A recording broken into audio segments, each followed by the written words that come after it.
Good morning kids, how are you all? Today we have to learn Hindi कक्षा 4। तो आज हमें हिंदी पढ़ना है स्टैंडर्ड 4 का। लास्ट टाइम पे हमने हमारा चैप्टर नंबर 5 जो है पोयम नंबर 5 धमक धमक हाथा हाथी, तो हमने वो कंप्लीट कर ली है ना। आई होप सभी बच्चों ने जो ये शब्दार्थ 2 टाइम आपको नोटबुक में लिखने थे वो लिखे हैं, या फिर ये प्रश्न 3 भी मैंने आपको 2 टाइम दिया था नोटबुक में, वो कंप्लीट किए हैं। क्वेश्चन आंसर मैंने करवाए थे वो भी आई होप सभी ने कंप्लीट किए होंगे। और ये हाथी का जो चित्र है वो आप सभी ने अच्छे से ड्रॉ करके उसमें कलर किया होगा। आज हम चैप्टर न्यू स्टार्ट करने वाले हैं। न्यू चैप्टर नंबर 6 टपका का डर। क्या नाम है उसका? नाम है टपका का डर। तो चलो ये देखते हैं कि कहानी किसकी है ना। तो हम पढ़ते ही ये, इस कहानी में गरीबी और कष्ट से जूझती बुढ़िया की कथा है।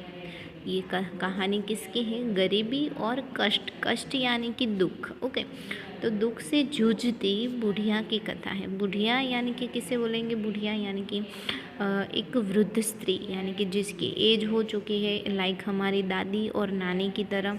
ओके, उसकी कथा है। कथा यानी कि उसकी स्टोरी है। झोपड़ी का टपकता छप्पर, छप्पर यानी कि छत, छप्पर यानी कि छत, उसे बोलेंगे इंग्लिश में रूफ। ओके, तो टपकता छप्पर उसे और भी संकट में डाल देता है। यानी कि अभी बारिश की मौसम है। इस चैप्टर में जो कहानी है इसमें मौसम है बारिश की, यानी कि बरसात आ रही है। तो उसकी जो छत है, उसका जो घर का रूफ है वो कैसा है कि एकदम स्ट्रॉन्ग नहीं है, जिसकी वजह से क्या होता है कि बारिश का जो पानी है वो घर में टपक रहा है। ओके, तो उससे वो बुढ़िया जो है वो परेशान हो जाती है, उससे संकट में डाल देता है, मतलब उससे परेशान हो जाती है।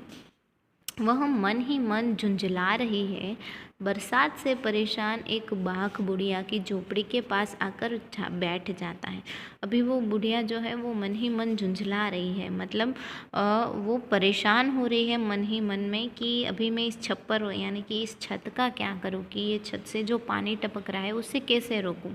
और ये बारिश के मौसम में तो ये ठीक करना मतलब बहुत ही आसान नहीं होता है, क्योंकि बारिश हो रही है और वहाँ पे छप्पर ठीक करने जाओगे तो और भी ज़्यादा दिक्कत होगी, है ना। तो बरसात से परेशान एक बाघ बुढ़िया की झोपड़ी के पास आकर बैठ जाता है। बाघ भी क्या है, बरसात से परेशान हो गया है। तो देखो यहाँ पे आपको पिक्चर में दिखाया गया है कि एक बाघ है, वो इतना परेशान हो जाता है कि वो बुढ़िया की झोपड़ी के पास आके बैठ जाता है। बुढ़िया की बातें सुनकर अनजान भय से वह घबरा उठता है और भाग जाता है। अभी बुढ़िया जो है वो घर में बैठी है, वो बोल रही है। क्या बोल रही है वो हम देखेंगे चैप्टर में, लेकिन वो बातें जो है वो बाघ सुनता है और वो उसे भी डर लगता है, तो वो वहाँ से भाग जाता है। तो चैप्टर में हमें देखना है कि बुढ़िया जो है वो क्या बोल रही है और ऐसा क्या बाघ को डर लगता है कि वो वहाँ से भाग जाता है, क्योंकि वो तो वाइल्ड एनिमल है और वो तो जल्दी किसी से डरता नहीं है। तो फिर ऐसा क्या हुआ कि वो डर गया, तो हमें वो देखना है। ओके, तो चलो देखते हैं। बरसात का दिन था। बरसात का दिन था यानी कि बारिश हो रही थी, बरसात की मौसम थी तो बारिश तो होगी ही। चारों ओर पानी बरस रहा था, यानी कि बरसात आ रही है तो पानी तो बरसेगा ही। जंगल में बुढ़िया का घर भीग रहा था। अभी बुढ़िया जो है वो कहाँ पे रह रही है? जंगल में रह रही है, तो उसका घर जो है वो बारिश के मौसम में भीग ही जाएगा। तो जंगल में जो बुढ़िया का घर था वो भीग रहा था। जल्दी ही बुढ़िया का घर टपकने लगा, यानी कि उसकी छत जो है वो कैसे थी? स्ट्रॉन्ग नहीं थी, जिसकी वजह से उसकी छत से पानी जो है वो अंदर टपकने लगा। आप देख सकते हैं यहाँ पे बुढ़िया जो है वो क्या कर रहे हैं? चूल्हे पे कुछ कर रही है, तो ऊपर से जो है वो पानी टपक रहा है ना। और वो देखो उसका मुंह कैसा रोगी है, वो बहुत गुस्से में और कुछ बोल भी रही है, उसका मुंह खुला हुआ है तो क्या हुआ कि जल्दी ही बुढ़िया का घर टपकने लगा, यानी कि उसकी छत से जो पानी है वो टपकने लगा। बुढ़िया परेशान हो उठी। अभी पानी टपकने लगा तो बुढ़िया जो है वो परेशान हो जाती है, परंतु करती भी क्या? लेकिन वो करती भी क्या?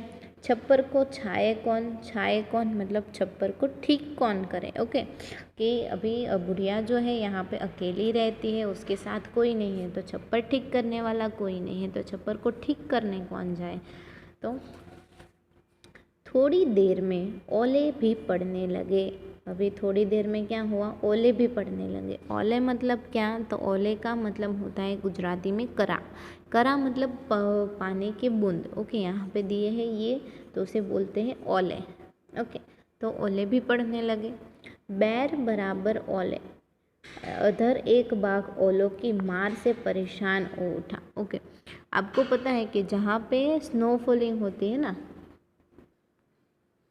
यानी कि क्या लिखा है कि बैर बराबर ओले, तो बैर बराबर ओले यानी कि बैर यानी कि बोर।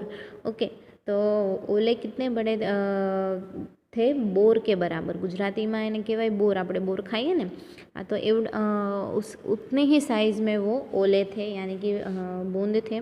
आपको पता है जहाँ पे स्नोफॉलिंग होती है वहाँ पे बर्फ़ गिरता है। आपने देखा होगा टीवी में कि वो बर्फ़ जो है वो कैसे गिरती है।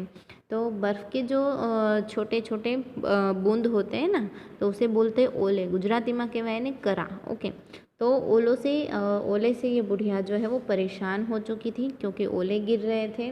ओके, उधर एक बाघ ओलों की मार से परेशान हो उठा। बाघ जो है, अभी ओले गिर रहे हैं ऊपर से, तो ओले जो है गिरते हैं तो हमें लगते भी हैं, तो बाघ को वो लग रहे थे, तो इसकी वजह से बाघ जो है वो परेशान हो जाता है।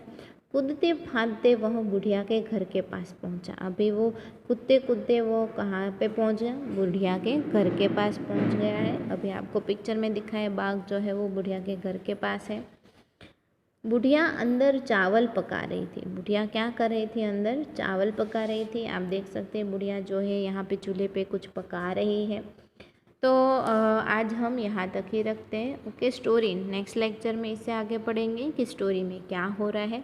मैंने आज आपको बताया कि ये स्टोरी जो है वो किसकी है, बुढ़िया की है, जो किससे परेशान है, बरसात से परेशान है, और उसके घर की छत जो है वो स्ट्रांग नहीं है, जिसकी वजह से वहाँ से जो पानी है वो टपक रहा है, उसके घर में ओले पड़ रहे हैं। ओके, और बाघ जो है वो ओलों की मार से बुढ़िया के घर के पास आ रहा है।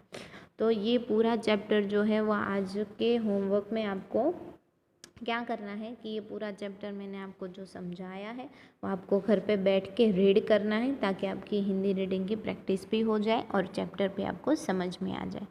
आज के लिए बस यहाँ तक ही, नेक्स्ट लेक्चर में इसे आगे पढ़ेंगे। Thank you.